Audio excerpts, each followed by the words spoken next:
At 6:05 a.m., three black SUVs came barreling into my gravel drive, kicking up dust like a SWAT team with a warrant. My dogs bayed, sniffing out an invasion. I hadn't yet made it to my coffee maker. Opening the door wearing my plaid robe, I had anticipated a lost delivery man or neighbor's missing cat. Instead stood Linda Harper, HOA president, like a general with two burly security guards in shades and a suit with clipboard. Your property's been taken over by Article 8, B, HOA Emergency Land Redevelopment. She announced, her tone full of practiced menace. I blinked. Repeat. I said I thought it was a prank, but the suit handed me a folder, sealed, critical, stating that my residence was now part of a community improvement plan. I laughed, not out of amusement, but to stop myself from slamming the door off its hinges. I'd constructed this house myself 16 years ago, struggled for this land for blood and sweat. Now a woman who'd once searched me out for an uncooperative birdhouse believed she could pilfer it with a clipboard. Linda was not impressed. She informed the would-be looters demolition crews would show up in 48 hours. Take your mementos, she told them, as if I should be grateful. The guards towered over me, one cracking his knuckles. I locked the door, stormed down to my basement, and opened a steel cabinet. This wasn't just my land, it was my legacy, and they'd chosen the wrong battle. I'm Jack, a retired defense strategist, former member of a top-secret task force protecting critical infrastructure. My work's hidden under NDAs, but my instincts and files are still razor-sharp. I never thought I'd use them as weapons against an HOA, but Linda's play changed that. In a weathered case among travels from my covert years were declassified documents, maps, and federal seals, instruments for winning wars. Linda had just initiated one. I spent hours reading over documents, verifying my land's autonomy. I'd excluded myself from the HOA prior to its inception with a notarized waiver on record at the county. But the more recent records revealed a forged vote annexing my property into the HOA last year under my faked signature and a deceased notary stamp. At the county clerk's office, the clerk's scowl verified it. Fraud, gross and sloppy. I took copies and phoned Judge Evelyn Hart, my former mentor from Homeland's Infrastructure Unit, a legal lioness. Tell me this isn't that HOA again, she exhaled. They're forging seizures, I told her. Demolition in 2 days. Silence. Then bring everything. I traveled 5 hours to Evelyn's off-grid cabin, where cell signals withered, but her Wi-Fi roared.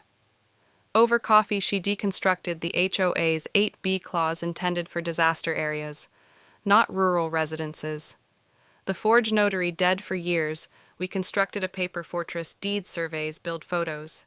Satellite images confirming my home dated before their vote. Then I uncovered my AC operation.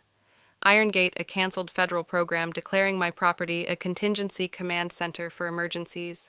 Its exemption precluded local overrides at the discretion of the feds. I sent Linda the clause with comment, "You'll need more than a clipboard." By evening, my mailbox was overturned. My floodlights shattered, and violation citations covered my truck. They wanted war. I put 4K cameras, night vision, thermal, cloud-backed. Linda lived in secrecy. I'd burn her out with truth. Reporters showed up by noon, sniffing scandal. A local television report, HOA charged with land grab fraud, flashed Linda yelling at neighbor in offense. Online she was pilloried, comments calling her a tyrant. Evelyn and I brought motions, cease and desist, restraining order fraud accusations, but Linda did bigger. Neighbor Tom frantic. Get to the community center. I got there to discover an HOA, gala banners, catering, and a sign declaring future Pine Valley comments. My house looped for Phase 1 demolition. Linda on a mic pitched sanctuary, donors funded. My blood boiled, but I didn't call her out. I opened my Plan B file, tracing the HOA's web board, members' cash flows, and Clint Mason, a developer. Purchasing land through shells. A leaked voicemail from Linda gloated. Once Jack's gone, the rest falls apart. I shared it, Alan Annetto reporters watch dogs, and a Reddit HOA hate thread. It blew up. HOA Mafia screamed comments. A still of the gala poster went viral. Neighbors messaged me breaking their silence. Sarah fined $1,500 for a wrong swing set. Mike threatened over a 30-year-old shed. Lisa, whose gate was torn down for aesthetics. Evelyn grinned. This is a class action jackpot. We filed uniting 15 homeowners' grievances. The judge fast-tracked it, rejecting the HOA's gag order. Speech isn't silenced by shame, she snapped. That night, an SUV idled beyond my camera's engine humming for an hour before speeding away. I installed spotlight alarms. Next, a drone flew over my yard. I jammed it. It crashed. Its card contained video of my property and Linda with a controller. I sent it to the sheriff in court. Evelyn unleashed hell.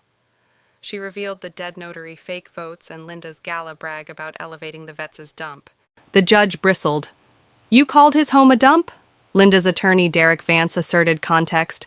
Evelyn rebutted with Iron Gate's federal exemption supported by a DHS letter. Derek contended the program was dead. Evelyn confirmed its status. Stood drone footage documented Linda's vandalism. Neighbor testimonies outlined her ring. Then the bombshell, HOA emails subpoenaed. Uncovered Linda and Derek conspiring with Clint on a developer cut post seizure. The judge's tone hardened. This reeks of conspiracy. Linda's face crumpled.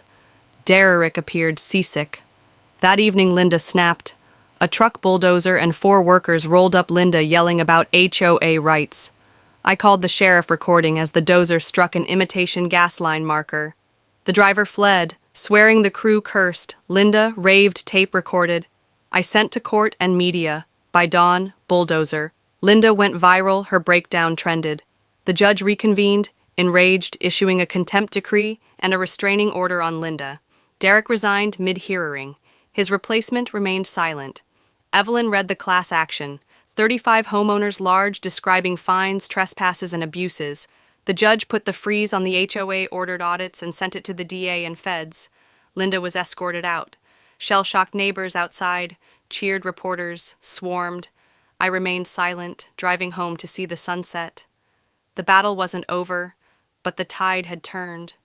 Linda attempted one last gambit, a Pine Community Trust filing, rehashing the seizure with new fakes. It initiated a federal alert tied to Iron Gate. A DHS agent called confirming interference. Next day, feds stormed HOA office. Linda, back at desk, was released, cursing about tyranny. A notice from DHS restored my land's protection status, denying all non-federal entry. I erected a sign, federal zone. Entry prohibited order, 19 FIP 672. News surfaced. Linda was charged with conspiracy against Derek and Clint bribes, and land flips were exposed by emails. Protests unfolded yards. Had Linda free signs. The HOA folded, no quorum, no money. I had a barbecue. Neighbors shared stories. Free at last, Mike toasted to Jack, who battled the dragon. Linda's lawsuit against her attorneys fizzled. Her allies ran away. My land held firm. Sensors glowing. Peace reclaimed. I didn't win by shouting, just truth, sharper than any bulldozer.